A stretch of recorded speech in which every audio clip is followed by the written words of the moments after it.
ஒரு காட்டுல ஒரு முனிவர் இருந்தார். ஒரு நாள் அவரை தேடிட்டு 4 பேர் வந்தாங்க. சுவாமி, எங்களுக்கு ரொம்ப நாளா ஒரு சந்தேகம்னாங்க. என்னன்னு கேட்டார். இந்த உலகத்துல எவ்வளவோ காரியங்கள் நடக்குது, எது நியாயம் எது அநியாயம் அப்படின்னு புரிஞ்சுக்க முடியலன்னாங்க. அது யாராலையும் புரிஞ்சுக்க முடியாதுன்னார் முனிவர்.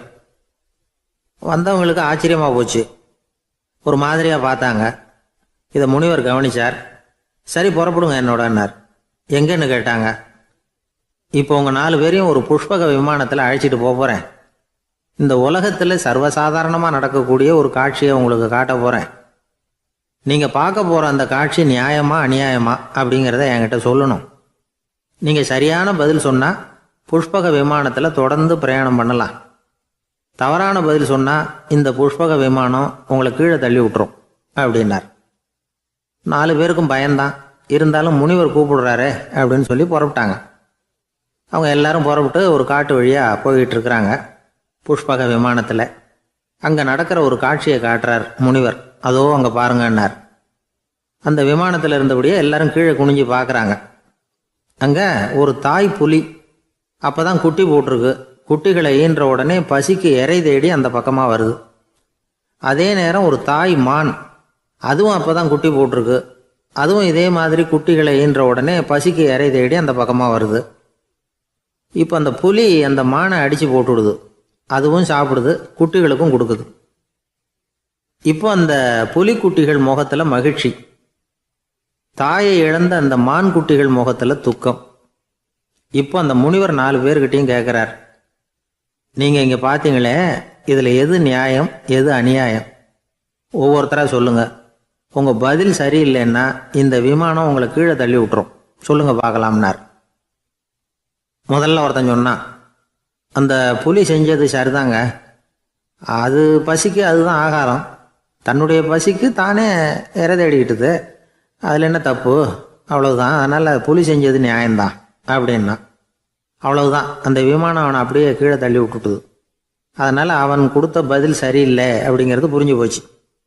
இப்போ 2வது ஆள் சொன்னான், புலி செஞ்சது பாவம், அந்த தாய்மான் என்ன தப்பு பண்ணிச்சு? இப்போ அந்த குட்டிகளுக்கு யார் ஆதரவு? அதனால் புலி செஞ்சது அநியாயம் அப்படின்னா. அவ்வளவுதான், அவனையும் கீழே தள்ளி விட்டுடுது அந்த விமானம். இந்த பதிலும் சரியில்லை அப்படின்னு ஆயிட்டுது. இப்போ 3வது ஆள் வந்தான். முதல்ல 2 பேர் கீழே விழுந்ததை பார்த்துக்கிட்டு இருந்தான். அதனால் அவன் சொன்னான், ரெண்டுமே நியாயம்தாங்க. புலி இறை தேடினதும் இயற்கை, அதுக்கு மான் இறையானதும் இயற்கை. அதனால் இதில் ஒன்றும் தப்பு இல்லைன்னா. அவ்வளவுதான், அவனையும் அந்த விமானம் கீழே பிடிச்சி தள்ளி விட்டுது. இப்போ 4வது ஆள் வந்தான். முனிவர் கேட்டார், நீயாவது சொல்லுப்பா, இந்த செயலில் எது நியாயம்னார். அவன் தெளிவாக பதில் சொன்னான். அதாவது என்ன சொன்னான்னா, எனக்கு தெரியல அப்படின்னா. அவனை விமானம் கீழே தள்ளலை, சௌரியமாக அழைச்சிட்டு போட்டுது. இவனும் பிரயாணம் சௌக்கியமாக பண்ணானான். ஆக இதுதான் சரியான பதிலுங்கிறத முனிவர் உணர்த்தினார். இந்த கதையிலிருந்து நாம் புரிஞ்சுக்க வேண்டியது என்னன்னா, இந்த உலகத்தில் எவ்வளவோ காரியங்கள் நடக்குது. அதெல்லாம் ஏன் அப்படி நடக்குதுங்கிறதுக்கு எப்பேற்பட்ட பண்டிதராலும் பதில் சொல்ல முடியாது. தெரியாததை தெரியாதுன்னு ஒத்துக்கிட்டா வாழ்க்கை பிரயாணம் சுகமாக இருக்கும்.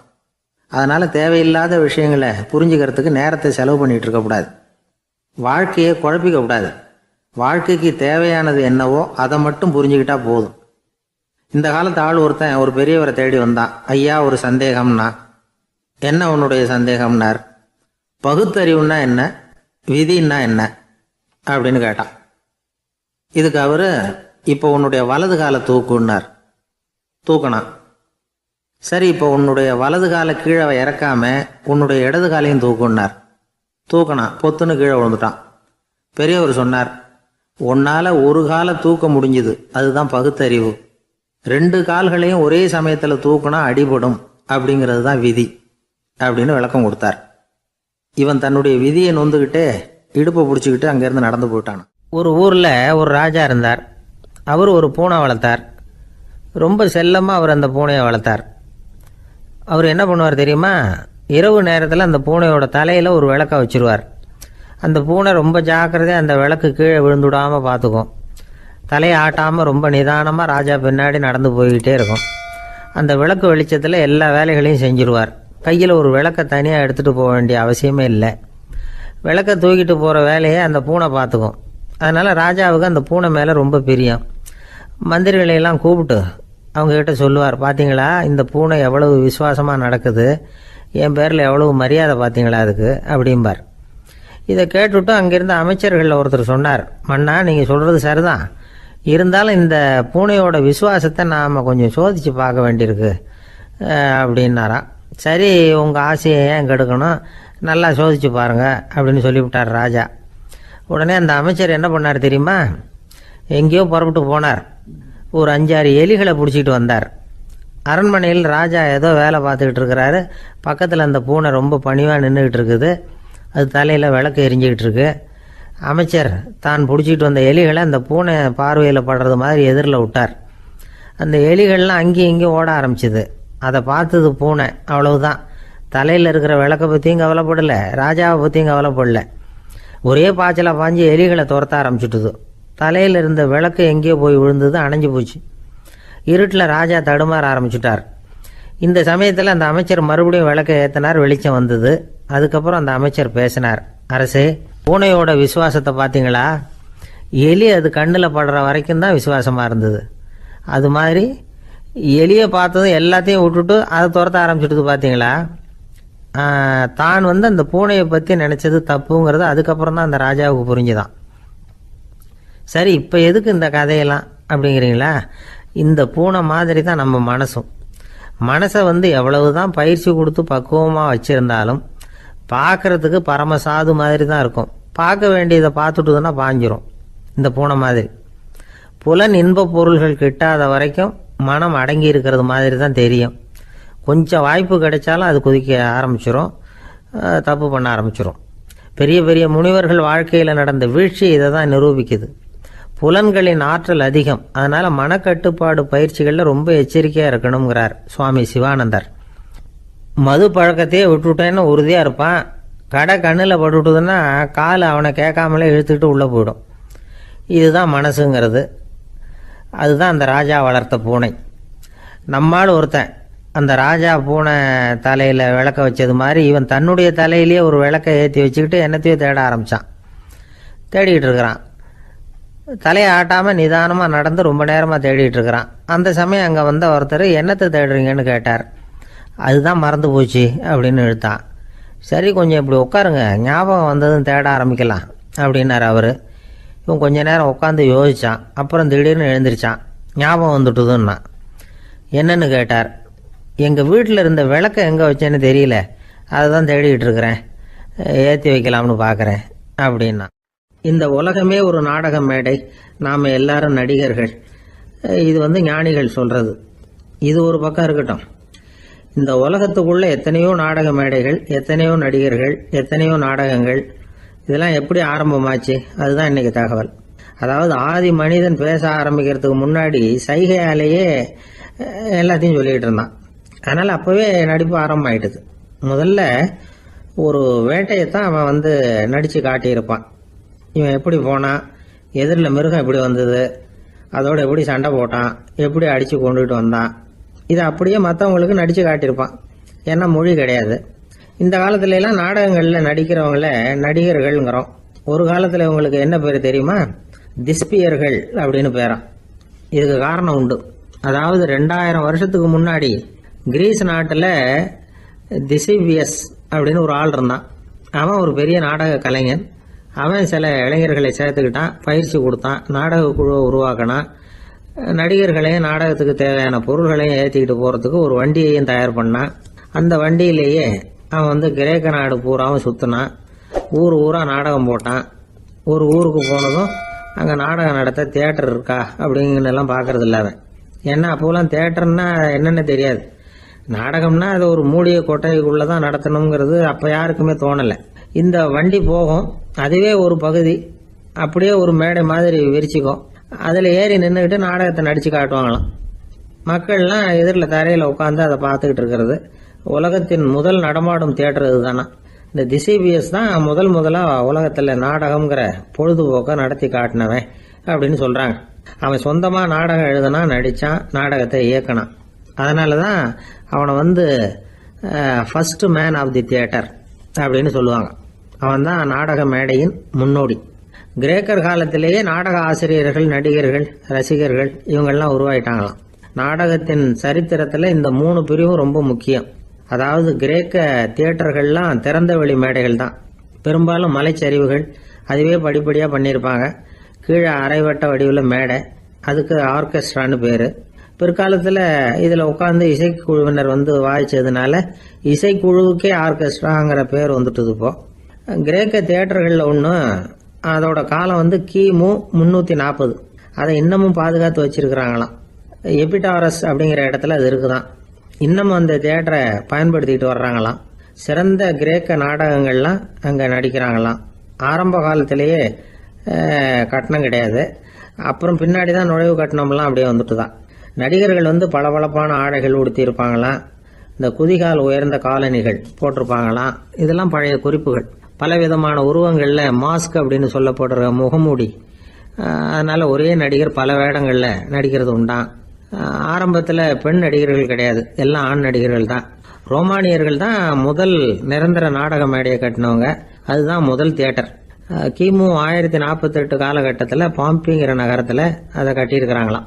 கிரேக்க ரோமானிய தியேட்டர்களின் அடிப்படையிலேயே இந்த இத்தாலிய வடிவ அமைப்பாளர்கள் இந்த குதிரை லாட வடிவில் ஒரு ஆடிட்டோரியத்தை உருவாக்கினாங்களாம். இப்படி அதை பற்றி நிறைய தகவல் இருக்குது. 1576 லண்டனில் இந்த வின்ஸ்பர்ரி, அப்புறம் இந்த பில்ட்ஸில், அப்புறம் ஜேம்ஸ் இப்படிங்கிறவர் முயற்சியால் தான் இங்கிலாந்தில் முதல் தியேட்டர் உருவாச்சான். அப்படி ஒருத்தர் இருந்தாராம். உலக நாடக மேடையின் வரலாறு இதுதான். அதாவது இப்பெல்லாம் அறிவியல் வளர்ச்சி அதிகமாயிட்டுது. திரைப்படம், தொலைக்காட்சி எல்லாம் வந்தாச்சு. ஒவ்வொரு வீடுமே ஒரு குட்டி தியேட்டர் மாதிரி ஆயிட்டுது. தொலைக்காட்சி முன்னாடி உட்காந்து எழுந்திருக்கவே மனசு வர்றதில்லை. ஒரு அம்மா ஒரு மனோதத்துவ டாக்டரை தேடிட்டு வந்தாங்களாம் இந்த காலத்தில். டாக்டர், எங்கள் வீட்டுக்காரர் எப்போ பார்த்தாலும் டிவி முன்னாடி உட்காந்துக்கிட்டு அதையே வெறிச்சு பார்த்துக்கிட்டு இருக்கிறார், உத்து பார்த்துக்கிட்டு இருக்கார், எனக்கு சந்தேகமாக இருக்குன்னாங்களாம். இது மனக்கோளாறு இல்லைங்க, ஆர்வ கோளாறு, அவ்வளவுதான். இதுக்காக பயப்படாதீங்கன்னாராம் டாக்டர். அப்படி இல்லை டாக்டர், டிவி ஓடும் பொழுது நாம எல்லாம் அதை பார்க்குறோம் சரி, ஆனால் அவர் அப்படி இல்லை, டிவியை நிறுத்தினதுக்கு அப்புறமும் அதையே உத்து பார்த்துட்டு உட்காந்துருக்கிறார், அதனால தான் சந்தேகப்பட்டு உங்ககிட்ட வந்தேன் அப்படின்னாங்களாம். இருட்ட கண்டா பயம் உண்டாவதே அது ஏன்? இப்படி ஒரு கேள்வியை ஒரு பெரியவர்கிட்ட கேட்டாங்க. அதுக்கு அவர் பதில் சொல்றார். மனிதனுடைய ஆதிகால வாழ்க்கையில தொற்றிக்கொண்ட பயம் இது வேரூன்றி இருக்குது, இன்னமும் போகல. 50,000 வருஷங்களுக்கு முன்னாடி மனுஷன் குகைகள்ல வாழ்ந்தான். பகல்ல பயம் இருக்காது, ராத்திரியில மிருகங்கள் தாக்கும், கொல்லும், நிம்மதியா தூங்க கூட முடியாது. அதனால இந்த மனுஷனுக்கு இரவுன்னா மரணம், பயம் அப்படின்னு பழகி போச்சு. மனிதர்களுடைய எல்லா மனசையும் சேர்த்து மொத்தமா ஒரு மனசு உண்டு. மனிதர்களுடைய நினைவு இந்த மொத்த மனசுல பதிஞ்சிருக்கு, பரவுது. இந்த மொத்த மனசுல இருட்டு பற்றிய பயம் பதிந்து நீடிக்குது அப்படிங்கிறார் அவர். இந்த காலத்துல இரவை பகலாக்கிறதுக்கு எவ்வளவோ விளக்குகள்லாம் வந்தாச்சு. ராத்திரியிலேயும் மிருகங்கள் தாக்குங்கிற நிலைமை இல்லை. பாதுகாப்பான வீடுகள், விலங்குகளும் விலகி போயிட்டா, விலங்குகள்லாம் விலகி போயிட்டுது, வீடுகளும் பாதுகாப்பா இருக்குது சரி.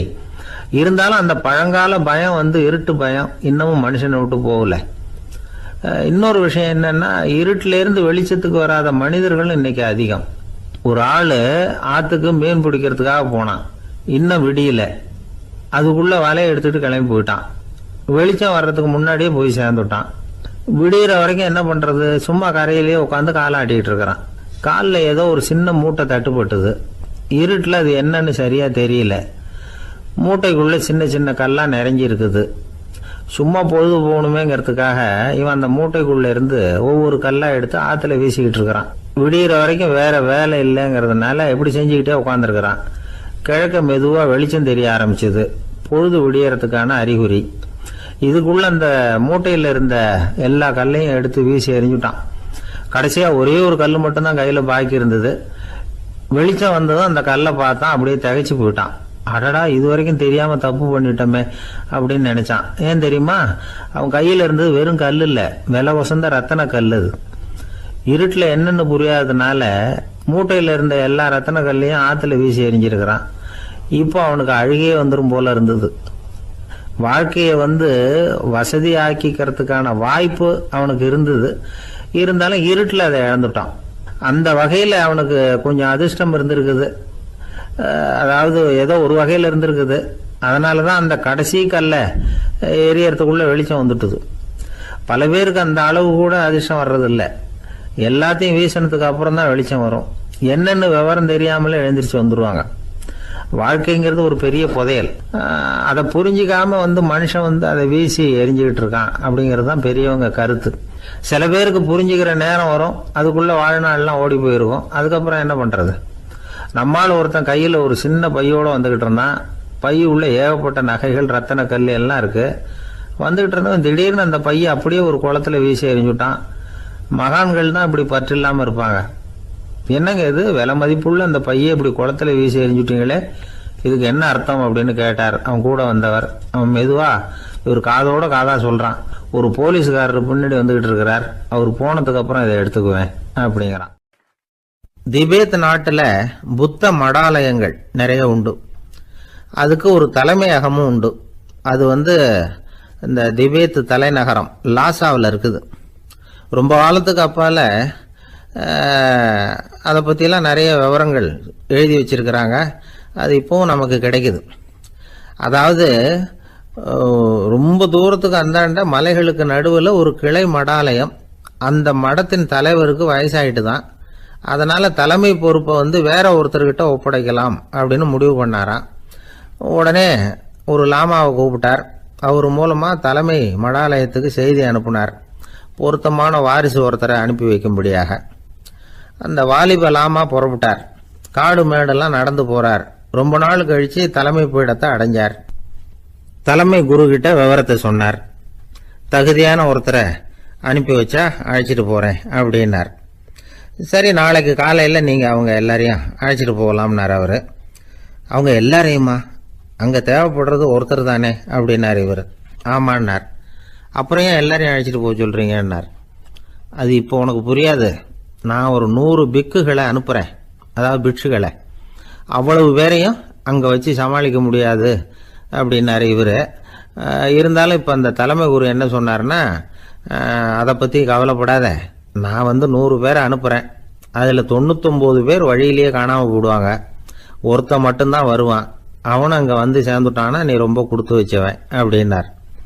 இவருக்கு ஒன்றும் புரியல. இருந்தாலும் மறுநாள் அந்த வாலிபலாமா 100 பேரை அழைச்சிக்கிட்டு புறப்பட்டார். போகிற வழியிலேயே பல பேர் அங்கங்கே பிச்சுக்கிட்டு போயிட்டாங்க. அவர் சொன்னது மாதிரியே வழியில் அவங்க ஊர்கள் இருந்தது தான் காரணம். அப்பா அம்மாவை பார்த்துட்டு வரேன் அப்படின்னு கொஞ்சம் பேர் போனாங்க. சொந்த பந்தத்தை பார்த்துட்டு வரேன் அப்படின்னு கொஞ்சம் பேர். ஒரு வாரம் ஆச்சு. இப்போ மிஞ்சினது 10 பேர் தான்.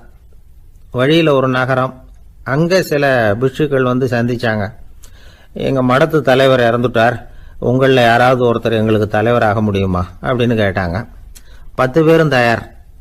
அதில் ஒருத்தரை அழைச்சிட்டு அவங்க போயிட்டாங்க. இன்னொரு ஊரில் சில பேர் வந்தாங்க, வழி மறிச்சாங்க. நில்லுங்க, எங்கள் மன்னர் மகளுக்கு திருமணம், அதை நடத்தி வைக்க 3 லாமாக்கள் தேவை அப்படின்னாங்க. இப்படி கொஞ்சம் கொஞ்சமாக எல்லாரும் காலி. கடைசியில் 2 பேரும் மிஞ்சினாங்க. அங்கே ஒரு இளம்பெண் எதிரில் வந்தா. எங்கள் அப்பா வேட்டைக்கு போயிருக்கிறாரு, இன்னும் திரும்பி வரல. வீட்டில் வேற யாரும் இல்லை, தனியாக இருக்க பயமாக இருக்குது, யாராவது ஒருத்தர் எனக்கு துணையாக இருக்கணும் அப்படின்னு கேட்டுக்கிட்டா. எங்கள் 2 பேரில் நீயே ஒருத்தரை தேர்ந்தெடுத்துக்கோ, இல்லைன்னா எங்களுக்குள்ள சண்டை வந்துடும் அப்படின்னாங்க.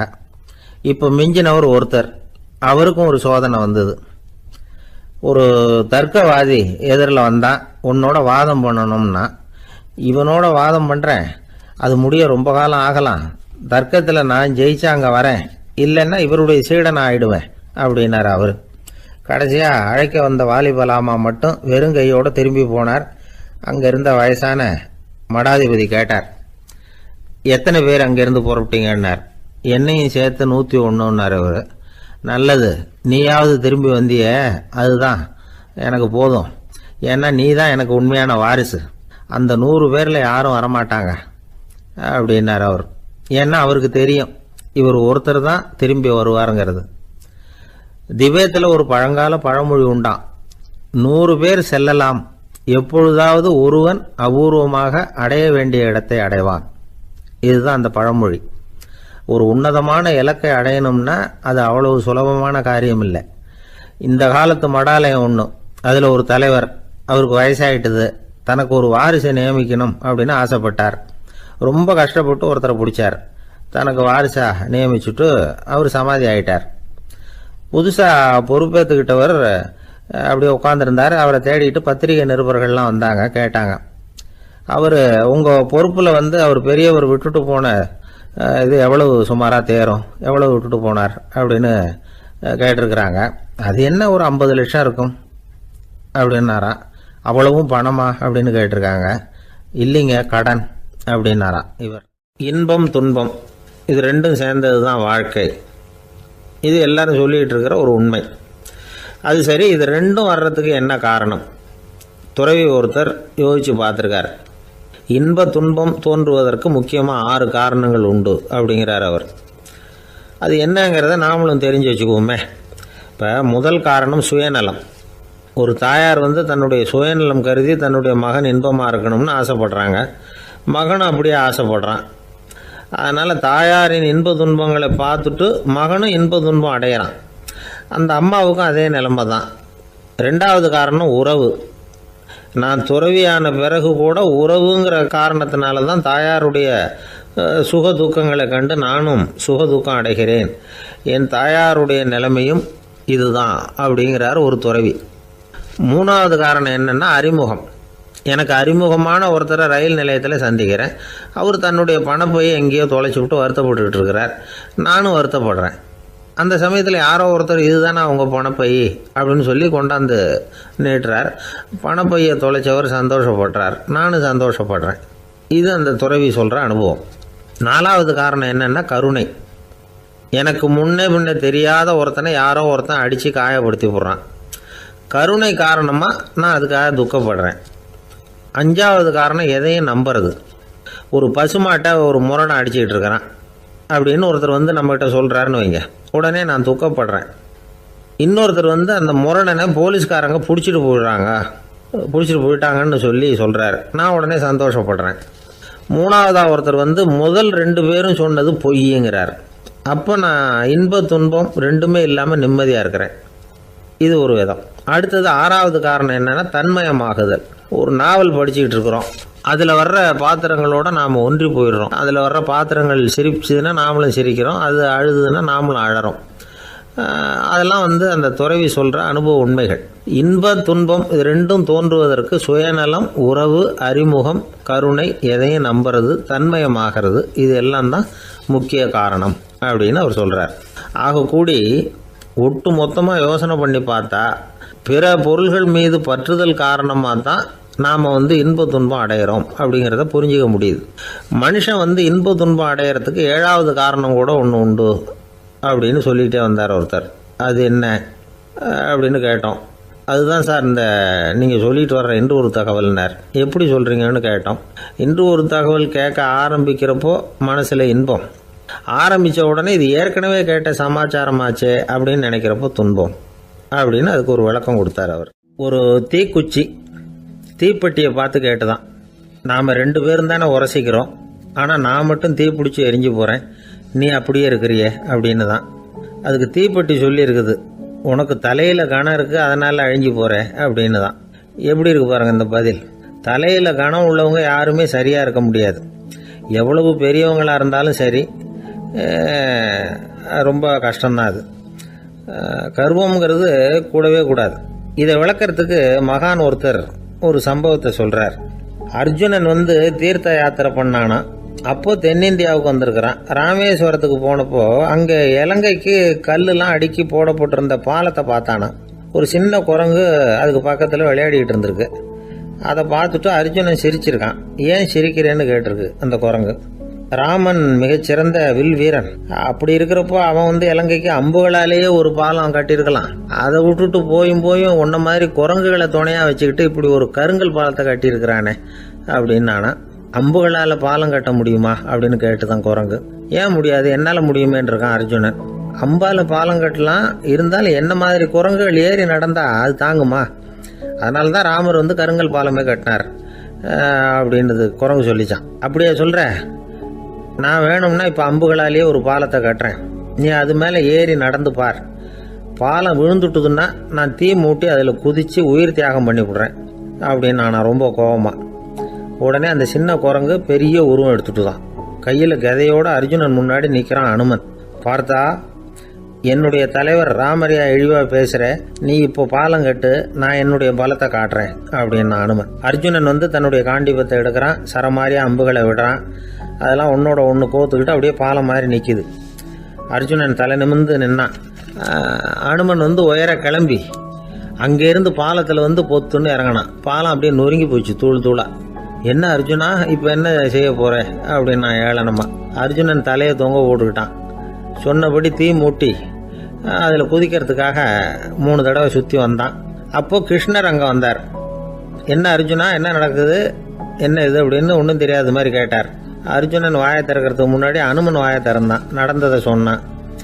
அர்ஜுனன் சவால் விட்டபடி உயிர் திறந்தே ஆகணும்னு அனுமன். கிருஷ்ணர் யோசனை பண்ணார். நல்லது, இந்த சவால் விட்டதுக்கும் நடந்ததுக்கும் யார் சாட்சி? பெரியவர் ஒருத்தரை சாட்சியாக வச்சுக்கிட்டல்லவா நீங்கள் இந்த போட்டியை நடத்தியிருக்கணும் அப்படின்னார். அதனால் என்ன, இப்போ மறுபடியும் அந்த போட்டியை நடத்திவிட்டா போச்சு, என்னால் அந்த அம்பு பாலத்தை நொறுக்க முடியாதா அப்படின்னு அனுமன். சரி, இப்போ மறுபடியும் அது நடக்கட்டும்னார் கிருஷ்ணர். அர்ஜுனன் அம்பு பாலம் அமைச்சான். அனுமன் ஏறி குதிச்சான். பாலம் அசைஞ்சு கொடுக்கவே இல்லை, அவ்வளோ உறுதியாக இருக்குது. இப்போ அனுமன் தலையை குனிஞ்சிக்கிட்டான். அர்ஜுனன் நன்றியோடு நிமிர்ந்து பார்த்தான். கிருஷ்ணருடைய தோள்கள்லேயும் முதுகலையும் ரத்தம். என்ன சுவாமி, என்ன நடந்ததுன்னு நான் பதறி போய், உன் அம்பு பாலத்தை நான் தான் முட்டு கொடுத்து தாங்கிக்கிட்டு இருந்தேன். அனுமன் குதிச்சப்போ என் மேலே ஏற்பட்ட காயங்கள் இவை. பின்ன உன்னுடைய அம்பு பாலத்தினாலேயா பாலம் நின்னுதுன்னு நினைக்கிற அப்படின்னாராம். முதல்ல வந்து அர்ஜுனன், அப்புறம் அனுமன் 2 பேருக்குமே கர்வ பங்கம் ஆயிட்டு தான். அதாவது அவங்க கிட்ட இருந்த கர்வம் போயிட்டுது. யாரா இருந்தாலும் கர்வம் கூடாதுங்கிறத இதிலிருந்து நாம புரிஞ்சுக்கணும். இந்த காலத்துல நாமெல்லாம் எந்த விஷயத்துக்கெல்லாம் கர்வப்பட்டு இருக்கோம் தெரியுமா? 2 பெண்கள் தங்களுடைய கணவன்மார்களை பத்தி ரொம்ப பெருமையா பேசிக்கிட்டாங்களாம். அதுல ஒரு அம்மா சொல்லியிருக்கு, என் வீட்டுக்காரர்கிட்ட எந்த சப்ஜெக்ட் கொடுத்தாலும் சரி அந்த விஷயத்தை பத்தி அழகா 1 மணி நேரம் பேசுவார் அப்படின்னாங்களாம். உடனே இன்னொரு அம்மா, அது என்ன பிரமாதம், என் வீட்டுக்காரருக்கு சப்ஜெக்டே தேவையில்லை, விஷயமே இல்லாம நாள் பூரா பேசிக்கிட்டு இருப்பார் அப்படின்னாங்களாம். அந்த மரத்தின் உச்சியில ஒரு பறவை கூடு, ஏதோ ஒரு பறவை கூடு கட்டி இருந்தது. அது என்ன பறவைன்னா ராஜாளி. ஒரு குரங்கு அந்த மரத்து கிளையில தாவி தாவி குதிச்சுக்கிட்டு இருந்தது. அப்போ இந்த கூட்டுல இருந்த முட்டை அது கண்ணுல போட்டுட்டுது. அதுக்கப்புறம் அது சும்மா இருக்குமா? விளையாட்டா ஒரு முட்டையை எடுத்தது, மரத்தை விட்டு கீழே இறங்குச்சு. கீழே ஒரு குப்பை மேட்டில் ஒரு கோழி சில முட்டைகளை அது பாட்டுக்கு இட்டு வச்சிருந்தது. குரங்கு தன் கையில இருந்த ராஜாளி பறவையோட முட்டைய அந்த கோழி முட்டைகளோட சேர்த்து போட்டுட்டு போயிட்டுது. கோழி வந்தது, பார்த்தது, அதுக்கு ஒன்றும் வித்தியாசம் புரியல. தன்னுடைய முட்டைகளோட சேர்த்து அந்த ராஜாளி முட்டையையும் சேர்த்து அடைகாத்துது. கொஞ்ச நாள்ல குஞ்சுகள்லாம் பொரிச்சுது, எல்லாம் முட்டை விட்டு வெளியில வந்தது. ராஜாளி பறவையோட குஞ்சு அந்த கோழி குஞ்சுகளோடவே சேர்ந்து வளர்ந்தது. மற்ற கோழி குஞ்சுகள் போலவே இதுவும் குப்பையை கிளறிச்சு புழு பூச்சிகளை சாப்பிட்டது. காக்கைகள் தாக்கிறதுக்கு வந்ததுன்னா மற்ற கோழி குஞ்சுகள் மாதிரியே இதுவும் பயந்து போய் தாய் கோழியின் சிறகுகளுக்கு உள்ள வந்து ஒளிஞ்சிக்கும். இப்படியே கொஞ்ச காலம் போச்சு. குஞ்சுகள்லாம் வளர்ந்து பெருசாயிட்டுது. சிலது சேவல்களாச்சு, சிலது கோழிகளாச்சு. அந்த ஒண்ணு மட்டும் ராஜாளி ஆச்சு. ஆனா ஒரு விஷயம், தான் ஒரு ராஜாளிங்கிறது அந்த பறவைக்கு தெரியாது. தன்னையும் ஒரு கோழின்னே அது நினைச்சுக்கிட்டு இருக்கு. அப்படி நினைச்சுக்கிட்டு குப்பை மேட்டை கிளறிக்கிட்டு இருக்கு. ஒரு நாள் சாயந்தர நேரம் இந்த ராஜாளி பறவை கீழே அது பாட்டுக்கு வழக்கம் போல குப்பையை கிளறிக்கிட்டு இருக்குது. அப்போ அண்ணாந்து பாக்குது. வானத்துல உயரத்துல கூட்டமா ராஜாளி பறவைகள் உல்லாசமா வட்டம் அடிச்சு பறந்துகிட்டு இருக்கு. அதே இது பாக்குது. இதுக்கு மனசுக்குள்ள ஏக்கமா போச்சான். அப்போ இதுக்கு ஆண்டவன் பேர்ல கோபம் வந்துதான். ஆண்டவனுக்கு என் பேர்ல ஏன் இந்த ஓர வஞ்சனை? என்னையும் ஒரு ராஜாளியா படைச்சிருந்தா நானும் கூட இந்நேரம் ஆகாயத்துல உல்லாசமா பறந்துகிட்டு இருப்பேனே அப்படின்னு நினைச்சு வருத்தப்பட்டுதான். இது வேடிக்கையா இருக்குல்ல? ஒரு வகையில பார்த்தா நாம கூட இந்த ராஜாளி பறவை மாதிரி தான் வாழ்ந்துகிட்டு இருக்கோம் அப்படிங்கிறார் ஒரு உளவியல் நிபுணர். நம்மால எவ்வளவு வேலை செய்ய முடியும் அப்படின்னு நாம நினைச்சுக்கிட்டு இருக்கிறோமோ அதை விட பல மடங்கு நம்மால வேலை செய்ய முடியுமா, பல மடங்கு வேகமாவும் வேலை செய்ய முடியும் அப்படிங்கிறார் அவர். நம்முடைய முழுமையான பலம் என்னங்கிறது நமக்கே தெரியறது இல்லை, அதுதான் கஷ்டம். நம்முடைய பலம் தெரியாததுனாலதான் நாம எதுக்கு எடுத்தாலும் பயந்துகிட்டு இருக்கிறோம். ஒரு ஆள் இருந்தான், அவனுக்கு எப்படின்னா கோழியை கண்டா பயப்படுவான். ஏன் கோழியை கண்டா பயம்னா, அவனுக்கு மனசுக்குள்ள தான் ஒரு புழுன்னு நினைப்பு. தன்னை ஒரு புழுவா நினைக்கும் பொழுது, புழுன்னா கோழி வந்து கொத்தும்ல, அதனால கோழியை கண்டு பயப்பட ஆரம்பிச்சிட்டான். இவன் நடுங்கிருவான். எதிரில் கோழி வந்ததுன்னா உடம்பு பூரா நடுங்க ஆரம்பிச்சிடும். வீட்டில் இருக்கிறவங்க பார்த்தாங்க. இவனை அழைச்சிட்டு போய் ஒரு மனநோய் மருத்துவமனையில் சேர்த்துட்டாங்க. அங்கே உள்ள டாக்டர் இவருக்கு சிகிச்சையெல்லாம் கொடுத்தார். ஒரு வாரம் இவனை தங்க வச்சு வேண்டிய சிகிச்சையெல்லாம் கொடுத்து மன ரீதியாக அவனை மாற்றி, சரி இனிமேல் நீ வீட்டுக்கு போகலாம்னு சொல்லி அனுப்பி வச்சார். வீட்டுக்கு புறப்பட்டான். அப்போ சொன்னார், இதை பாருப்பா, நீ வீட்டுக்கு போகலாம், நேராக வீட்டுக்கு போ, நல்லா ஞாபகம் வச்சுக்கோ, இனிமே வந்து நீ ஒரு புழு கிடையாது, மனுஷன், தைரியமாக புறப்படு, போயிட்டு வா அப்படின்னு சொல்லி வழி அனுப்பி வச்சார்.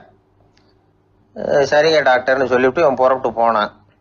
பாதி வழி போயிருப்பான். லேசா நிமிர்ந்து பார்க்குறான், எதிரில் ஒரு கோழி வந்துகிட்டு இருக்கு. அது பாட்டுக்கு சாதாரணமாக நடந்து வந்துகிட்டு இருந்தது. அவ்வளவுதான், இவன் உடம்பு கிடுகிடுன்னு ஆட ஆரம்பிச்சுட்டுது. திரும்பி ஓடி வந்துட்டான். டாக்டர் கேட்டார், ஏன்பா திரும்பி ஓடி வந்துட்டேன்னு. பாதி தூரம் போயிட்டேன் டாக்டர், எதிரில் ஒரு கோழி வந்துகிட்டு இருக்குது, அதான் பயமாக இருந்தது, வந்துட்டேன்னா. டாக்டருக்கு ஒரு மாதிரி ஆகிடுது. அவர் சொன்னார், இதை பாருப்பா, நான் தான் சொன்னேனே, நீ ஒரு புழு இல்லை, மனுஷன். இனிமே நீ புழு கிடையாது, நீ ஒரு மனுஷன். நீ ஒரு புழு இல்லைங்கிறது இன்னமும் உனக்கு புரியலையா அப்படின்னார் டாக்டர். நான் புழு இல்லைங்கிறது எனக்கு தெரிஞ்சுட்டுது டாக்டர், இது அந்த கோழிக்கு தெரியுமான்னு தெரியலையே அப்படின்னா. இவெல்லாம் எந்த காலத்தில் மாறுறது? அதனால வாழ்க்கையில் வெற்றி பெறணும் அப்படின்னு நினைக்கிறவங்க யாரா இருந்தாலும் தன்னுடைய பலம் என்ன அப்படிங்கிறத முதல்ல புரிஞ்சுக்கணும். தன்னுடைய சக்தியை புரிஞ்சுக்கிட்டவன் வெற்றி பெறுவது நிச்சயம். ஒரு நண்பர்கிட்ட பேசிக்கிட்டு இருந்தேன். அவருடைய உறவினர் ஒருத்தர் ஒரு நேர்முக தேர்வுக்கு போயிருந்தாராம், இன்டர்வியூக்கு. ரொம்பவும் பொறுப்பாகவும் கவனமாகவும் செயல்பட வேண்டிய பதவிக்கான நேர்காணல் அது. இவர் வந்து எழுத்து தேர்வில் ஏராளமான மதிப்பெண்கள் வாங்கிவிட்டார். அதனால அதை பற்றி கவலை இல்லை. இப்போ நேர்முக தேர்வில் தேர்வு பெறணும். ஏராளமான சான்றிதழ்கள் வச்சிருந்தார். நேர்காணலில் கேட்கப்பட்ட எல்லா கேள்விகளுக்கும் சரியான பதில் தான் சொன்னார். இருந்தாலும் பாருங்க, அந்த நேர்முக தேர்வில் அவர் தேர்ந்தெடுக்கப்படலை. என்ன காரணம் அப்படின்னு பின்னாடி விசாரிச்ச போதுதான் விவரம் தெரிஞ்சுதான். அது என்ன ஆயிருக்குதுன்னா, அந்த நேர்காணலின் போது இவர் வந்து நடந்துகிட்ட முறையில சில தவறுகள் நடந்து போச்சான். முக்கியமா வந்து 2 தவறுகள். ஒண்ணு, அவங்க ஒரு கேள்வியை கேட்டு முடிக்கிறதுக்குள்ளேயே இவர் பதில் சொல்ல ஆரம்பிச்சுட்டாராம். 2வது என்னன்னா, இவர் நாற்காலியில தாராளமா இயல்பா சாஞ்சி உட்காராம நாற்காலி முனையில உட்கார்ந்துருந்தாராம். இந்த 2 விதமான செயல்பாடுகளும் இவர் வந்து அவசரப்படுறவர், பதற்றப்படுறவர் அப்படிங்கிறதுக்கான அடையாளங்கள். அதாவது கேள்வியை கேட்டு முடிக்கிறதுக்குள்ளேயே முந்திக்கிட்டு பதில் சொல்றது. 2வது, நாற்காலியில இயல்பா தாராளமா உட்காராம நாற்காலி முனையில உட்கார்றது. பார்க்க போற வேலைக்கு அவசரம், பதற்றம் இது 2 இருக்கக்கூடாதான். அதனால மார்க் இருந்தும் சர்டிபிகேட் இருந்தும் அந்த வேலை வாய்ப்பு அவருக்கு கிடைக்கல. வேலை கொடுக்கறவங்க நம்ம கிட்ட இருந்து என்னதான் எதிர்பார்க்கறாங்க, இதை தெரிஞ்சு வச்சுக்கிறது நல்லது. முதல்ல மற்றவர்களுடன் தொடர்பு கொள்ளும் திறமை, அதாவது எபிலிட்டி டு கம்யூனிகேட். நீங்க நினைக்கிறத அழகா தொகுத்து வகைப்படுத்தி சொல்ல தெரியுதான்னு பார்ப்பாங்க. உங்க திட்டங்களை அடுத்தவங்க ஏற்றுக்கொள்ளக்கூடிய விதத்துல வெளிப்படுத்துறதுக்கு உங்களால முடியுதான்னு பார்ப்பாங்க. இதுக்கு என்ன செய்யறது? குழப்பம் இல்லாம சிந்திக்கணும், குழப்பம் இல்லாம பேசணும். 2வது விஷயம் என்னன்னா புத்திசாலித்தனம், அதாவது இன்டெலிஜென்ஸ். ஏத்துக்க போற வேலையை நல்ல விதமா செய்ய முடியுமா உங்களால, அதை எந்தெந்த வழியில செய்யலாம் அப்படிங்கிறத உங்களால தீர்மானிக்க முடியுமா, அந்த வேலைக்கான புது புது யோசனைகளை உங்களால சொல்ல முடியுமா அப்படின்னு பார்ப்பாங்க. இது இன்டெலிஜென்ஸ். 3வது தன்னம்பிக்கை, அதாவது செல்ஃப் கான்ஃபிடன்ஸ். உங்களுக்கு அது உண்டா அப்படிங்கிறத கவனிப்பாங்க. எந்த சூழ்நிலையையும் சமாளிக்கணும், எப்படிப்பட்ட மனிதர்களையும் சமாளிக்கிற தைரியம் வேணும், அடுத்தவங்களை நமக்கு சாதகமா திருப்பக்கூடிய தன்னம்பிக்கை வேணும். 4வது பொறுப்புகளை முன்வந்து ஏற்றுக்கொள்ளுதல், வில்லிங்னஸ் டு அக்செப்ட் ரெஸ்பான்சிபிலிட்டி. பொறுப்புகள்ல இருந்து நழுவி போக ஆசைப்படாம செஞ்சு முடிக்கணும். 5வது வந்து முன் வருதல், இனிஷியேட்டிவ். வேலையோட முக்கியத்துவம் உணர்ந்து அதை ஏத்துக்கிட்டு தகுந்த நடவடிக்கைகளை தயங்காம எடுக்கிறதுக்கு முன் வரணும். 6வது என்னன்னு கேட்டீங்கன்னா தலைமைத்துவம், லீடர்ஷிப். 4 பேருக்கு தலைமை தாங்கி நல்ல விதத்துல நடந்துக்க தெரியுதா. 7வது கற்பனை திறன், இமேஜினேஷன். சில பிரச்சனைகள் வரக்கூடும் அப்படின்னு முன்கூட்டியே யூகிச்சு அதுக்கு தகுந்த மாதிரி நடவடிக்கை எடுக்கிற திறமை உண்டா அப்படிங்கிறத பார்ப்பாங்க. 8வது என்னன்னா வளைந்து கொடுத்தல், பிளெக்சிபிலிட்டி. சூழ்நிலைக்கு தகுந்த மாதிரி, மாற்றங்களுக்கு தகுந்த மாதிரி அனுசரிச்சு நடந்துக்கிறதுக்கு தெரியுதா அவங்களுக்கு அப்படிங்கிறத கவனிப்பாங்க. அடுத்தது திறமைகளை வெளிக்கொணரும் திறமை, இன்டர்பர்சனல் ஸ்கில்ஸ். அடுத்தவங்க கிட்ட இருக்கிற திறமையை கண்டுபிடிச்சு அதை நல்ல விதத்துல ஊக்கப்படுத்தி பயன்படுத்த தெரியுதா அப்படின்னு பார்ப்பாங்க. 6வது சுய அறிவு, செல்ஃப் நாலேஜ். அடுத்தவங்க நம்மளை பத்தி என்ன நினைக்கிறாங்க அப்படிங்கறத நம்மளால புரிஞ்சுக்க முடியுதாங்கிறது முக்கியம். அடுத்தது போட்டி மனப்பான்மை, காம்படிட்டிவ்னஸ். அடுத்தவங்களை ஒப்பிட்டு பார்த்து அதை விட ஒரு படி மேல வரணுங்கிற குணம் வேணும். இதுக்கு அடுத்தது என்னன்னா குறிக்கோளை வெல்லுதல், கோல் அச்சீவ்மெண்ட். குறிக்கோளை சவாலா எடுத்துக்கிட்டு அதை அடையணும். அப்புறம் வேறுபட்ட திறமைகள், ஒகேஷனல் ஸ்கில்ஸ். பதவிக்கு வேண்டிய திறமைகள் தவிர மற்ற திறமைகள் எதுவும் உண்டாங்கிறது முக்கியம். நமக்கு வேலை கொடுக்கணும்னு நினைக்கிறவங்க நம்ம கிட்ட இருந்து இவ்வளவும் எதிர்பார்ப்பாங்க. அதுக்கு தகுந்த மாதிரி நம்மளை நாமே தயார்படுத்திக்கணும். எனக்கு வேண்டப்பட்ட ஒருத்தர் ஒரு இன்டர்வியூக்கு போயிட்டு வந்தார், நேர்காணலுக்கு. எப்படி இருந்தது இன்டர்வியூன்னு விசாரிச்சேன். நான் போனேன். அவர் கேட்ட எல்லா கேள்விக்கும் அவர் எதிர்பார்த்தது மாதிரியே எல்லா பதிலையும் சொன்னேன். கடைசியா நான் எதிர்பார்க்காத ஒரு தகவலை அவர் சொன்னார் அப்படின்னாரு. என்னன்னு கேட்டேன். அவரும் என்ன மாதிரியே இன்டர்வியூக்கு வந்தவர் தானா, சும்மா என்ன கேள்வி கேட்டுக்கிட்டு உட்காந்துருந்தாராம் அப்படின்னார். அதனால ஒரு நேர்காணலுக்கு போறதுக்கு முன்னாடி என்ன எதிர்பார்க்கறாங்க அப்படிங்கறத தெரிஞ்சுக்கிட்டு போனா வெற்றி நிச்சயம். என்னை தேடி ஒருத்தர் வந்தார். எனக்கு ரொம்ப நாளா ஒரு சந்தேகம், அதுக்கு உங்களை கேட்டு விளக்கம் பெறணும்னு வந்திருக்கிறேன்னார். என்ன உங்க சந்தேகம்னு கேட்டேன். யார் என்ன பார்த்தாலும் உடனே முகத்தை திருப்பிட்டு போடுறாங்க சார், அதுக்கு என்ன காரணம்னு எனக்கு தெரியல, அதுதான் உங்களை கேட்டு தெரிஞ்சுக்கலாம்னு வந்திருக்கிறேன்னார். உங்களுக்கே தெரியலன்னா எனக்கு எப்படி தெரியும்னு, இருந்தாலும் உங்களுக்கு அனுபவம் இருக்குமேன்னார். அது சரி, உங்ககிட்ட பிரியமா பேசுற நண்பர்களே கிடையாதா அப்படின்னு கேட்டேன். அப்படி யாருமே இல்லைங்க அப்படின்னார். அப்படின்னா உங்ககிட்ட தான் ஏதோ குறை இருக்கு, உங்க பழக்க வழக்கத்தை கொஞ்சம் மாத்திக்கிட்டா எல்லாம் சரியா போடும் அப்படின்னா. என்ன செய்ய சொல்றீங்கன்னார்.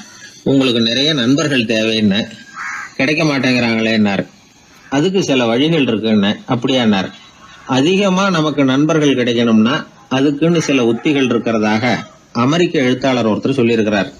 சரி, அப்படி அவர் என்னதான் சொல்லியிருக்கிறார் அப்படின்னா வரிசையா சொல்றேன் கேட்டுங்க அப்படின்னு சொல்லி அவர்கிட்ட சொல்ல ஆரம்பிச்சேன். அதாவது முதல்ல நாம தெரிஞ்சுக்க வேண்டியது என்னன்னா, எப்ப பார்த்தாலும் நம்மளை பத்தியே பேசிட்டு இருக்க கூடாது. நமக்கு எதிரில் உட்கார்ந்து இருக்கிறவங்க நிறைய பேசுறதுக்கு வாய்ப்பு கொடுக்கணும். அவர் பேசுற விஷயம் எதுவா இருந்தாலும் எப்படி இருந்தாலும் ஆமா நல்லது அப்படின்னு சொல்லி ஏத்துக்கணும். இது முதல் கருத்து. 2வது என்ன சொல்றாங்கன்னா, கூடுமான வரைக்கும் யாருகிட்டையும் அனாவசியமா வாதம் பண்ணிட்டு இருக்க கூடாது. 3வது கருத்து என்னன்னா, எந்த பிரச்சனையையும் அடுத்தவங்க கண்ணோட்டத்திலேயே பார்க்கணும், நம்ம பார்வையிலேயே பார்த்துட்டு இருக்க கூடாது. எப்பொழுதுமே அடுத்தவங்களுடைய மனோபாவத்தை நாம புரிஞ்சு வச்சுக்கிட்டோம்னா நம்மளை யாராலும் ஜெயிக்க முடியாது. 4வது கருத்து என்ன சொல்றாங்கன்னா, ஒருத்தர்கிட்ட பேச ஆரம்பிக்கும் பொழுது இயல்பா அன்பா ஆரம்பிக்கணும். இப்போ உதாரணத்துக்கு ஒண்ணு சொல்லணும்னா, உங்களுக்கு இந்த சட்டை ரொம்ப பொருத்தமா இருக்குது அப்படின்னு ஆரம்பிக்கலாம். அதை விட்டுட்டு அன்னைக்கு என்ன சார் என்ன அம்போன்னு விட்டுட்டு போயிட்டீங்க அப்படின்னு ஆரம்பிக்க கூடாது. 5வது விஷயம், நம்முடைய தவறுகளை தயக்கம் இல்லாம ஒத்துக்கணும், அப்படி ஒப்புக்கொள்ள கூச்சப்படக்கூடாது. 6வது கருத்து என்னன்னா, அடுத்தவங்க அபிப்பிராயங்களுக்கு மதிப்பு கொடுக்கணும். நீங்க சொல்றது தப்பு சார் அப்படின்னு முகத்தில் அடிச்சது மாதிரி பேசக்கூடாது. 7வது கருத்து என்ன சொல்றாங்க, நம்முடைய கருத்து என்னவோ அதை எதிராளியின் வாயிலிருந்து வரவழைக்கணுமா. அப்படி வரவழைக்கிறதுக்கு நாம முயற்சி பண்ணணும், அதுக்கு தகுந்த மாதிரி நாம பேசணும். 8வது குறிப்பு என்னன்னா, சில பேர் எப்ப பார்த்தாலும் சவால் விட்டுக்கிட்டே இருப்பாங்க, அனாவசியமா சவால் விடக்கூடாது. 9வது யோசனை, நம்ம யோசனையை புதிய முறையில சொல்லி பார்க்கலாம். மற்றவர்கள் சொல்லுகிற யோசனையை ஏத்துக்கணும். அந்த யோசனை மகா மோசமானதா இருந்தா கூட அதை ஏத்துக்கிற மாதிரி கூட நடிக்கலாம், அதுல ஒன்றும் தப்பு இல்லை. 10வது குறிப்பு ரொம்ப முக்கியமானது. அதாவது அனாவசியமா பொய் சொல்லக்கூடாது. அப்படி எப்பொழுதாவது பொய் சொல்ல வேண்டிய அவசியம் ஏற்பட்டா பெரிய பொய்யா சொல்லணும், அதை நம்பும்படியா சொல்லணுமா. இதெல்லாம் அந்த நிபுணர் சொல்ற கருத்து தான். சில சமயம் தேவைப்பட்டா பொய்ய கூட உண்மையா மாத்திக்கலாமா. அது எப்படி பொய்ய உண்மையா மாத்துறது அப்படின்னா, இப்ப எனக்கு கார் ஓட்ட தெரியும்னு நண்பர்கள் கிட்ட ஒரு பொய்ய சொல்லிவிட்டீங்கன்னு வைங்களேன். நண்பர்கள் நிஜமாவே ஒரு காரை கொடுத்து ஓட்டுன்னு சொல்றதுக்கு முன்னாடி ஏதாவது ஒரு டிரைவிங் ஸ்கூல்ல சேர்ந்து கார் ஓட்ட கத்துக்கலாமே. இதுதான் இந்த பொய்ய உண்மையா மாத்துறது. இது ஒரு உதாரணம், அவ்வளவுதான். இது மாதிரி பல பொய்களை உண்மையாக்க முடியும். அப்படி பொய்ய உண்மையாக்கி கூட சில பிரச்சனைகளை தீர்த்துற முடியும். 11வது குறிப்பு என்ன சொல்லுதுன்னா, உயர்ந்த நோக்கங்களை மட்டுமே வெளியில பேசணும். உள் மனசு எவ்வளவு ஒட்டடை படிஞ்சு கிடந்தாலும் பரவாயில்ல. 12வது குறிப்பு, நல்ல நண்பர்களை தேடித்தான் பெறணும். அவங்க அவ்வளவு சுலபமா கிடைச்சிட மாட்டாங்க. இவ்வளவும் அனுபவசாலிகள் சொல்லி இருக்கிற குறிப்புகள். இந்த ஆலோசனைகளின்படி நடந்தா நமக்கு நல்ல நண்பர்கள் கிடைப்பாங்க. அதுக்கப்புறம் நமது வாழ்க்கை வெற்றி இருக்கிற திசையை நோக்கி வேகமா நகர ஆரம்பிக்கும். இந்த காலத்திலேயே நல்ல நண்பர்கள்லாம் எத்தனையோ பேர் உண்டு. ஒருத்தர் ரொம்பவும் கவலையோட நின்றுகிட்டு இருந்தார்.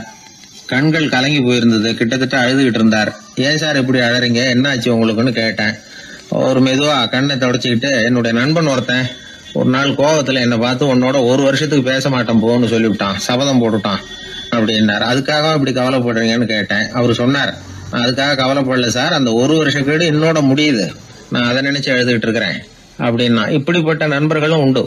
அதனால நல்ல நண்பர்களா பார்த்து நமக்கு சேர்த்துக்கிட்டோம்னா நம்ம வாழ்க்கையில எந்த முயற்சி எடுத்தாலும் அதுல சுலபமா வெற்றி கிடைக்கும். நாம யாரு, நம்ம தகுதி என்ன அப்படிங்கிற நினைப்பு எப்பவும் நமக்கு இருக்கணும். தகுதிக்கு மீறிய நினைப்பு தான் பல சமயங்களில் நம்மளை சிக்கலில் கொண்டு போய் விட்டுடுது.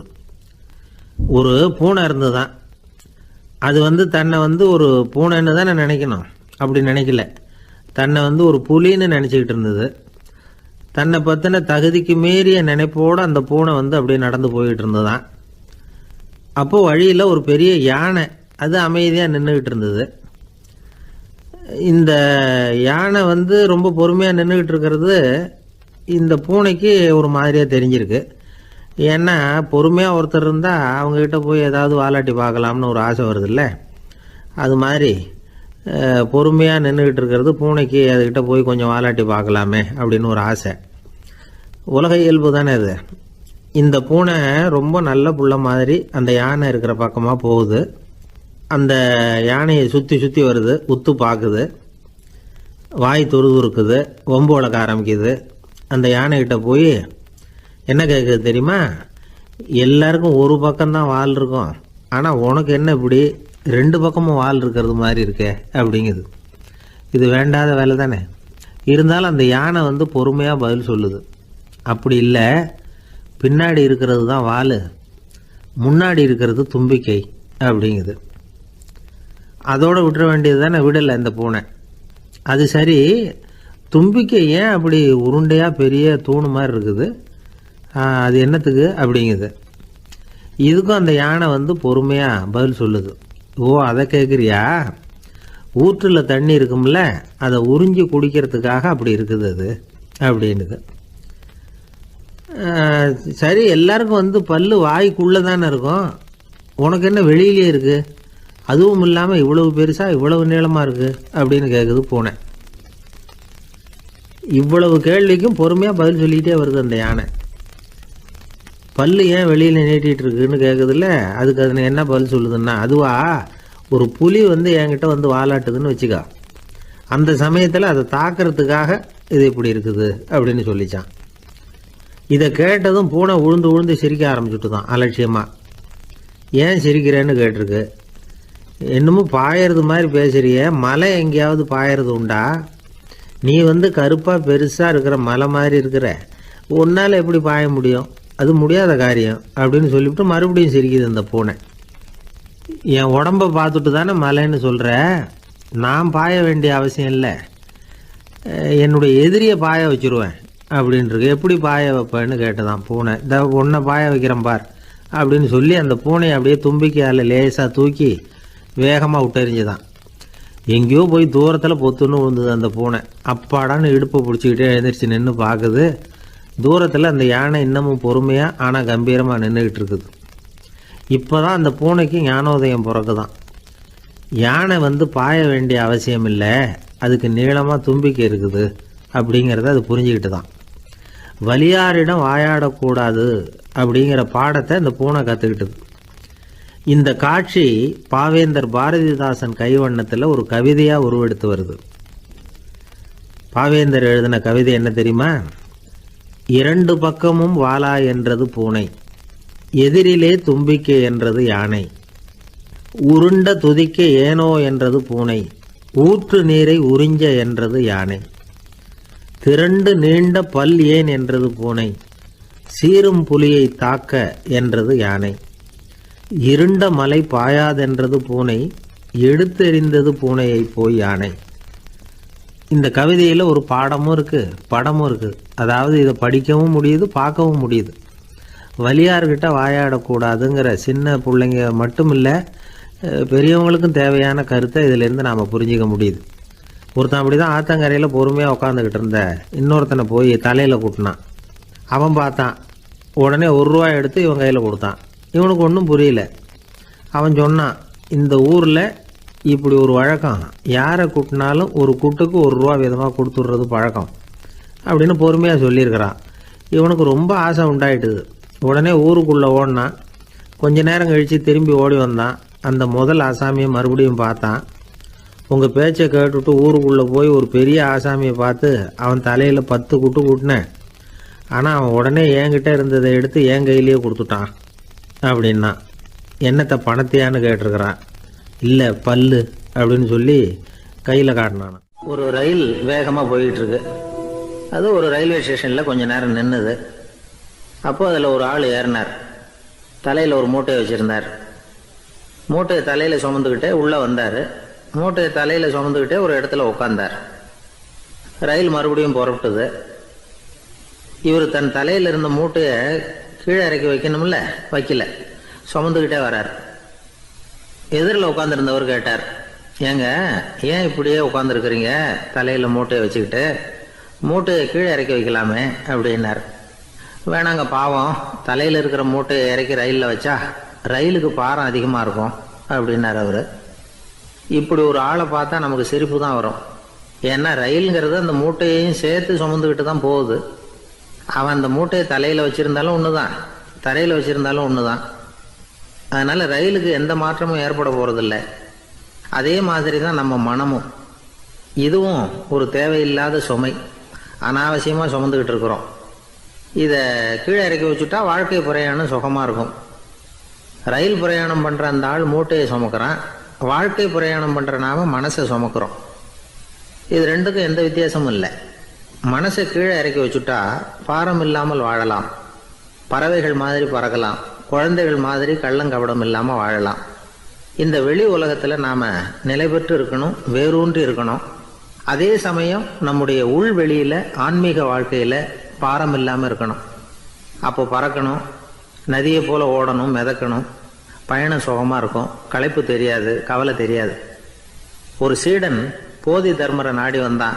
குருவே, நீங்கள் என்ன வெறுமையாக இருக்க சொன்னீங்க, நான் இப்போ மறுபடியும் வெறுமையானவன் ஆகிட்டேன், அதனால் இப்போ என்ன செய்ய சொல்கிறீங்க என்ன அப்படின்னு சொல்லி நின்னான். உடனே அந்த குரு பக்கத்தில் இருந்த ஒரு குச்சியை எடுத்து அவன் தலையில் அடித்து, போய் அந்த வெற்றுத்தன்மையையும் வீசி எறிந்து விட்டு வா அப்படின்னார். நான் இப்போ காலியாக இருக்கிறேன்னு ஒருத்தன் சொல்கிறான்னு வச்சுக்கோங்க, அது உண்மை இல்லை. ஏன்னா இன்னமும் அதில் நான்கிற எண்ணம் இருக்குது.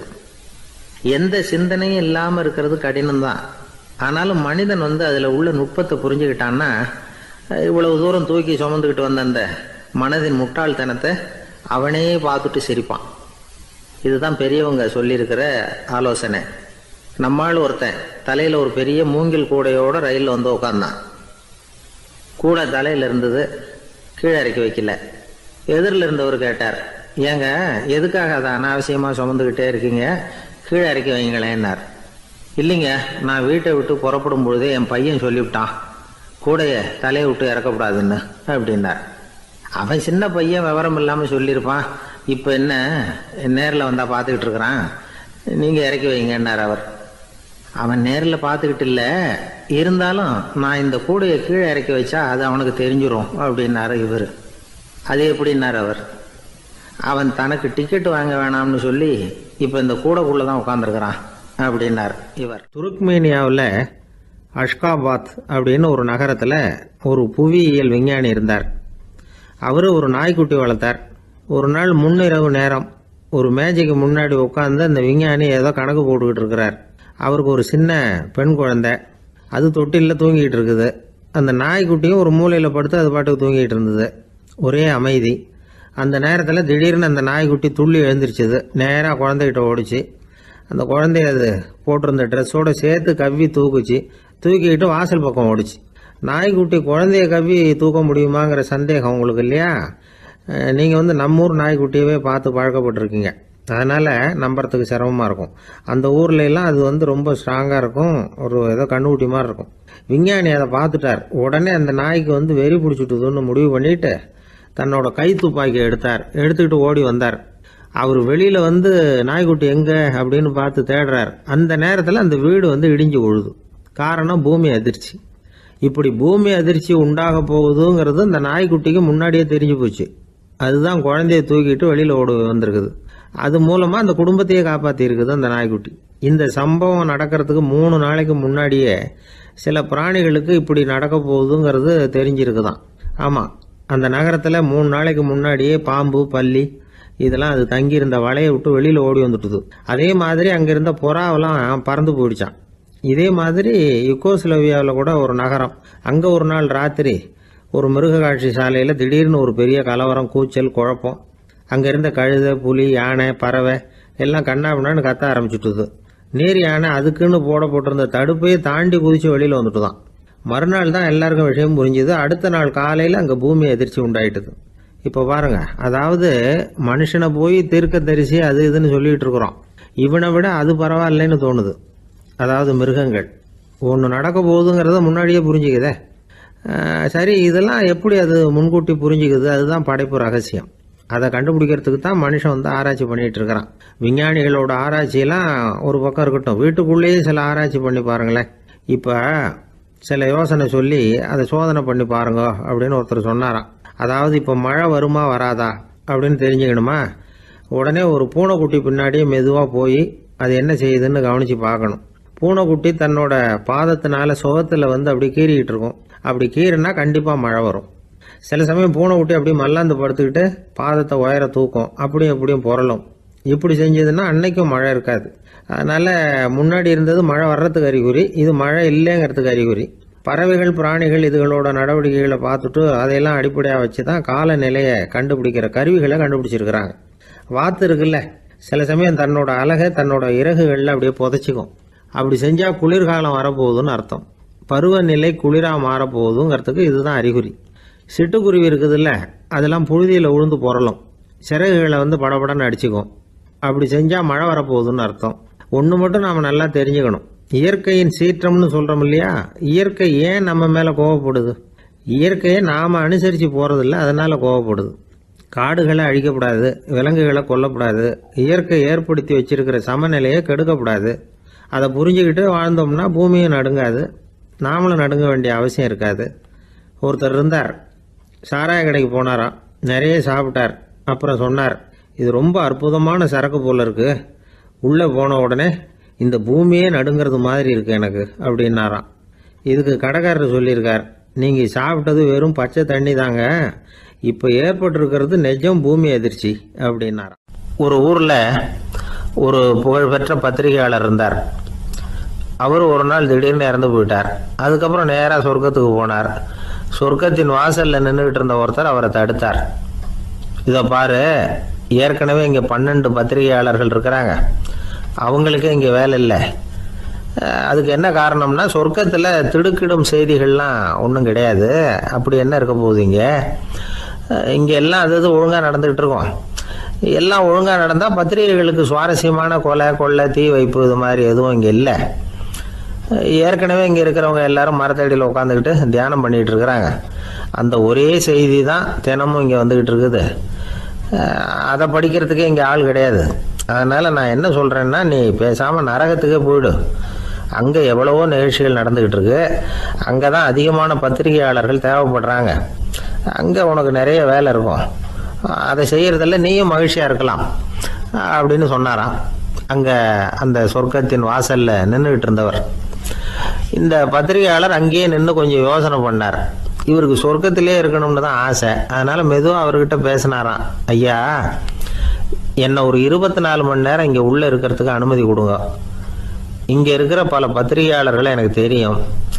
அவங்களில் சில பேரை சமாதானப்படுத்தி மெதுவாக பேசி நரகத்துக்கு அனுப்பி வச்சுட்றேன். நான் இங்கே இருந்துக்கிறேன். உங்கள் கணக்குப்படி 12 பேருக்கு மேலே இங்கே தாண்டாது, அப்படி பார்த்துக்கிறேன் அப்படின்னாராம். அவரும் யோசனை பண்ணி பார்த்துட்டு, சரி அப்படியே உனக்கு அனுமதி கொடுக்குறேன், ஆனால் ஒரு விஷயம், 24 மணி நேரம் தான் அனுமதி, அதுக்குள்ளே எல்லாம் நடக்கணும் அப்படின்ட்டுருக்கார். சரின்னு சொல்லிவிட்டு இந்த பத்திரிகையாளர் உள்ளே போனார். யோசனை பண்ணார், திட்டம் போட்டு ஒரு பொருளையை கிளப்பி விட்டார். சக பத்திரிகையாளர்கள் எல்லாம் கூப்பிட்டு சொன்னாராம், இந்த பாருங்க, நரகத்தில் ஒரு பெரிய தினசரி பேப்பரை கொண்டுகிட்டு வர்றதுக்காக திட்டம் போட்டுக்கிட்டு இருக்காங்க. அதுக்கு பல அதிகாரிகள் தேவைப்படுறாங்க, நிறைய சம்பளம் கிடைக்கும். யார் யாரெல்லாம் நரகத்துக்கு போக ஆசைப்படுறாங்களோ அவங்கெல்லாம் போகலாம் அப்படின்னு ஒரு பொருளையை கிளப்பி விட்டார். 24 மணி நேரம் கழித்து வாசல் பக்கம் போனார்.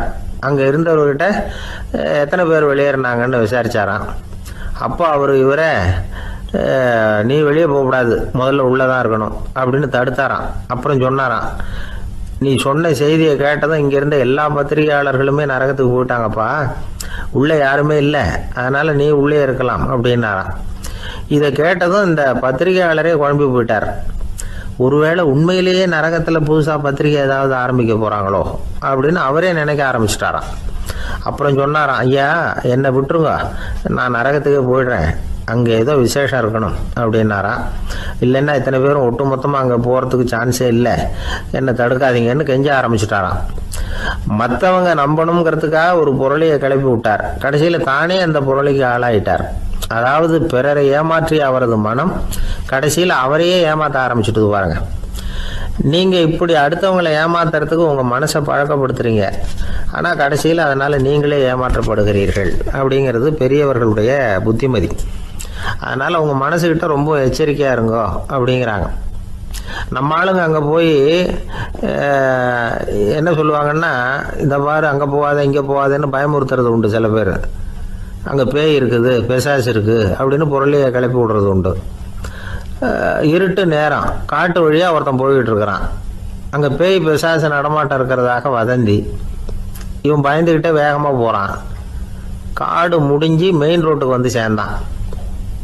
அப்பாடா, ஒரு பஸ்ஸு நின்றுக்கிட்டு இருக்கு தனியாக, இருட்டில் லேசாக தெரிஞ்சுது. ஓடி போய் ஏறி உள்ளே உட்காந்துக்கிட்டான். பயந்துக்கிட்டே போனவன் அப்புறம் தான் தெரியுது உள்ள யாருமே இல்லை, டிரைவரும் இல்லை, கண்டக்டரும் இல்லை, வேற யாரும் இல்லை. இவனுக்கு பேய் பயம் அதிகமாக ஊட்டுது. ஏன்னா நடு ராத்திரி. இந்த நேரம் பார்த்து அந்த பஸ்ஸு தானே நகர ஆரம்பிச்சுதான். இவனுக்கு இன்னும் பயம் அதிகமாக போட்டுது. ஏன்னா டிரைவர் சீட்டு காலியாக இருக்குது, பஸ்ஸு நகருது. இவன் உடம்பு பூரா நடுங்க ஆரம்பிச்சுட்டுது. வீல்னு கத்தலாமான்னு பார்த்தான். அந்த நேரம் பார்த்து அவன் தோளில் ஒரு கை விழுந்துதான். திடுக்கிட்டு திரும்பி பார்த்துருக்குறான். அங்கே டிரைவர் நிற்கிறார். அவர் சொன்னாராம், ஏன்பா ஏற்கனவே பஸ்ஸு பிரேக் டவுன், நாங்கள்லாம் பின்னாடி இறங்கி நின்று தள்ளிட்டு இருக்கிறோம், நீ மட்டும் ஜாலியாக ஏறி உக்காந்துக்கிட்டியா, இறங்கி வந்து தள்ளுப்பா அப்படின்னாராம். ஒரு அம்மா, அவங்களுக்கு 35 வயசு இருக்கும். குடும்பத்தில் எந்த கஷ்டமும் இல்லை. இருந்தாலும் காரணம் இல்லாமல் பிள்ளைங்க பேரில் கோவப்படுறது, எரிஞ்சு விடுறது அவங்க வழக்கம். பிள்ளைங்க அழும். உடனே அவங்க மனசும் சங்கடப்படும். இன்னொரு அம்மா, நல்ல வேலையில் இருக்கிறவங்க, வாரத்துக்கு ஒரு தடவையாவது தலைவலி வந்துடும். இவங்களுக்கெல்லாம் உடம்புல எந்த கோளாறும் இல்லை, மனசு மட்டும் சரியாக இருக்காது. தூக்க மாத்திரை கையில் வச்சுருப்பாங்க. 30-35 வயசுடைய பெண்களுக்கு சர்வசாதாரணமாக காணப்படுகிற மனக்கோளாறு இது. இதுக்கு பேர் மனவாட்டம், டிப்ரெஷன், மனமடிவு அப்படின்னு சொல்லலாம். இந்த நோய்க்கு அறிகுறி என்ன தெரியுமா? மனசில் வருத்தமான உணர்வு இருக்கும், அடிக்கடி அழலாம் போல தோணும். முன்னால எல்லாம் எந்தெந்த செயலில் ஆர்வம் இருந்ததோ அதெல்லாம் குறைஞ்சிரும், அல்லது சுத்தமாகவே ஆர்வம் இல்லாமல் போயிடும். சில பெண்கள் இளம் வயசில் பக்கத்தில் இருக்கிறவங்க கிட்ட கலகலப்பாக பேசுவாங்க, வீட்டை அலங்கரிக்கிறதுல ஆர்வம் இருக்கும். இப்போ அதுல எல்லாம் ஆர்வம் இல்லாமல் போயிடும். எந்த வேலை செஞ்சாலும் சீக்கிரம் களைப்பு அடைஞ்சுடுறது மாதிரி ஆகிடும். நமக்கு யாருமே உதவியாக இல்லை, நம்ம எல்லாரும் கை விட்டுட்டாங்க போல இருக்குதே அப்படிங்கிற உணர்வுலாம் உண்டாகும். தன்னைத்தானே குறை சொல்லிக்குவாங்க. நாம் தப்பு பண்ணிவிட்டோம் போல இருக்குதே அப்படின்னு தோணும். குற்றம் பண்ணிட்டதா நினச்சி கஷ்டப்படுவாங்க. பசி இருக்காது, தூக்கத்தில் தொந்தரவு இருக்கும். அடிக்கடி செத்து போடலாங்கிற உணர்வு வரும். தற்கொலை பண்ணிக்கலாங்கிற எண்ணம் உண்டாகும். சில பேர் தற்கொலை முயற்சியில் கூட ஈடுபடுவாங்க. சில பேருக்கு பலவிதமான உடல் வலிகள் இருக்கும், பலவீனம் இருக்கும், சீக்கிரமாக களைப்படைஞ்சு போடுவாங்க. இதெல்லாம் மனவாட்ட நோய்க்கான தன்மைகள். இந்த மனவாட்டம் அதாவது டிப்ரெஷனை வந்து 2 வகையாக பிரிக்கலாமா. ஒன்று தானாக உண்டாக்கிக்கிறது, இன்னொன்று எதிர் விளைவை உண்டு பண்ணுகிற அல்லது நரம்பு சம்பந்தப்பட்ட டிப்ரெஷன். தானாக உண்டாக்கிக்கிற மனவாட்ட நோய் இருக்கு பாருங்க, அதுக்கு ஏதாவது சூழ்நிலை காரணமாக இருக்கலாம் அல்லது இல்லாமலும் போகலாம். மூளையில் வந்து டொப்பாமைன் அல்லது செரட்டோனின் இதோட அளவு வந்து குறையும் பொழுது இந்த டிப்ரெஷன் உண்டாகுது. இதுக்கு ஓரளவு பிறவி காரணங்கள் கூட இருக்கலாம், குடும்பத்தில் வேற சிலருக்கும் வரலாம். பாதிக்கப்பட்ட பெண்ணை வந்து பார்க்கறதுக்கு பலவீனமாக தெரியும், கடுமையான குற்ற உணர்வு இருக்கும், தனியாக இருக்கிறதுக்கு ஆசைப்படுவாங்க, நடு ராத்திரியில் எழுந்திரிச்சு உட்காந்து கஷ்டப்பட்டுக்கிட்டு இருப்பாங்க, கொடூரமான முறையில் தற்கொலை பண்ணிக்க முயற்சி பண்ணுவாங்க, தீ வச்சுக்கிறது, அமிலத்தை குடிக்கிறது, தூக்கில் தொங்குறது. இப்படி தானாக வரவழைச்சிக்கிற மனவாட்ட நோய் வந்து மறையக்கூடிய நோய். ஒரு தடவை வந்தால் 3லேருந்து 6 மாதம் வரைக்கும் நீடிக்கும். இடைப்பட்ட காலங்களில் நோயாளி இயல்பாக இருப்பார். எதிர் விளைவை உண்டு பண்ணுகிற அல்லது நரம்பு சம்பந்தப்பட்ட மனவாட்ட நோய் எப்படின்னா, கணவன் மனைவி மாமியார் மருமகள் இப்படிப்பட்ட உறவு முறை பிரச்சனைகள், தோல்விகள், எரிச்சல்கள், ஆபீஸ் பிரச்சனை, இப்படிப்பட்ட சூழ்நிலையால் உண்டாகிறது. எல்லாத்துக்கும் மருந்து இருக்குது, மார்க்கம் இருக்குது, கவலைப்பட வேண்டியதில்லை, தைரியமாக இருக்கணும். உளவியல் மருத்துவம் இதுக்கு ரொம்ப உபயோகமாக இருக்கும். சில பெண்களை பாருங்கள், அவங்க எதுக்கும் அலட்டிக்கிறது இல்லை. ஒரு அம்மா அப்படி தான் தன்னுடைய கணவனை அழைச்சிக்கிட்டு ஒரு மனநோய் மருத்துவர்கிட்ட வந்தாங்க. டாக்டர், எங்கள் வீட்டுக்காரர் திடீர்னு ஒரு மாதிரி ஆயிட்டார், வித்தியாசமாக நடந்துகிறார். எப்படின்னா, இவர் தன்னையே ஒரு ஒட்டடை பூச்சியாக நினச்சிக்கிட்டு இருக்கிறார். அப்படி நினச்சிக்கிட்டு தன்னுடைய தலையாலேயே வீட்டில் உள்ள ஒட்டடையெல்லாம் தொடச்சிக்கிட்டு இருக்கிறார் அப்படின்னாங்க. எவ்வளவு நாளாக அப்படி இருக்குதுன்னு கேட்டார் டாக்டர். 1 வாரமாக அப்படி இருக்குது அப்படின்னாங்க அந்த அம்மா. அப்படின்னா முன்னாடியே ஏன் அழைச்சிட்டு வரல அப்படின்னு கேட்டார் டாக்டர். வீடு பூரா சுத்தமாகட்டுமேனு பார்த்துக்கிட்டு இருந்தேன் டாக்டர் அப்படின்னாங்களாம் அந்த அம்மா. துஷ்டரை கண்டால் தூர விலகு, இப்படி ஒரு பழமொழி உண்டு. எதுக்காக இப்படி சொல்லி வச்சாங்க? துஷ்டன் ஏதாவது தொந்தரவு கொடுப்பான், அதனால் அவனை கண்டா பயந்துக்கிட்டு ஓடி ஒளிஞ்சிக்கோ அப்படின்னா இதுக்கு அர்த்தம் அப்படி இல்லை. ஒரு துஷ்டன் கிட்ட நெருங்கி போறோம்னு வச்சுக்கோங்க, அவன் நமக்கு கெடுதலான ஆலோசனைகள் எதையும் சொல்லலாம், அல்லது அவன் தீய உணர்வுகள் உள்ளவனா இருக்கலாம், அல்லது தீய செயல்கள் செய்யக்கூடியவனா இருக்கலாம், அல்லது தீய நட்புனால அவன் ஏற்கனவே கெட்டு போனவனா கூட இருக்கலாம். இப்படிப்பட்டவனை நெருங்கி போனா அவனோட பாதிப்பு நமக்கும் வந்துடும். அதனால விலகி போ அப்படின்னு சொல்றாங்க. இதையே கொஞ்சம் விவரமா இப்ப பார்ப்போமே. இப்ப இந்த துஷ்டர்களை வந்து 4 வகையா பிரிக்கிறாங்க. இந்த 4 வகைக்கும் உதாரணம் வேணும்னா வேற எங்கேயும் போக வேண்டியதில்லை, மகாபாரதத்தை பார்த்தாவே போதும். அதுல இந்த 4 வகையான தீயோரும் வர்றாங்க. முதல் வகைக்கு உதாரணம் சகுனி. இவன் மனசுல எப்பவும் தீய எண்ணங்கள் தான் நிறைஞ்சி இருக்கும், கனவுல கூட தீய ஆலோசனைகள். யாராவது ஒருத்தர் நல்லபடியா வாழ்ந்தா அதை இவனால சகிச்சிக்க முடியாது. இப்படிப்பட்டவனோட நெருங்கிய தொடர்பு துரியோதனனுக்கு கிடைச்சது. துரியோதனன் எப்படின்னா, அவன் ஏற்கனவே தீய காரியங்கள் செய்யறதுக்கு தயங்காதவன். அப்படிப்பட்டவனுக்கு தீய போதனைகள் செய்யறதுக்கு சகுனி உதவுனா. இந்த 2 பேரோட சகவாசம் இன்னொருத்தனுக்கு கிடைச்சது. அவன் யாருன்னா துச்சாதனன். அவன் தீய நடத்தை உள்ளவன். இந்த 3 பேரும் ஒன்னு சேர்ந்தா என்னத்துக்கு ஆகும்? உலகமே கெட்டு போடும்ல. இந்த 3 துஷ்டர்களோட நல்லவன் ஒருத்தன் வந்து சேர்ந்தான், அவன் தான் கர்ணன். கர்ணன் வந்து இயல்பாவே உத்தம குணம் உள்ளவன். அவன் நல்லவங்களோட சேராம இப்படிப்பட்ட கெட்டவங்க கிட்ட வந்து நட்பு வச்சுக்கிட்டான். அதனால அவனும் தீய செயல்களில் ஈடுபடுறது மாதிரி ஆயிடுது. துரியோதனனுடைய நண்பனா அவனுடைய ஆதரவுல வளர்ந்ததுனால அவனுக்கு துணையா இருக்க வேண்டி இருக்குது அப்படின்னா. நட்பு உரிமையினால உதவி புரிய வேண்டியது சரிதான், அது தப்புன்னு சொல்ல முடியாது. இருந்தாலும் தீய செயல்களுக்கு உதவி செய்யறது சரியில்லை. புத்தி பலம், புஜ பலம் எல்லாம் இருந்தா கூட தெய்வ பலம் இல்லைன்னா ஜெயிக்க முடியாது. கர்ணன் வந்து மகா வீரன், இருந்தாலும் கடைசியில் அவன் கதி என்னாச்சு?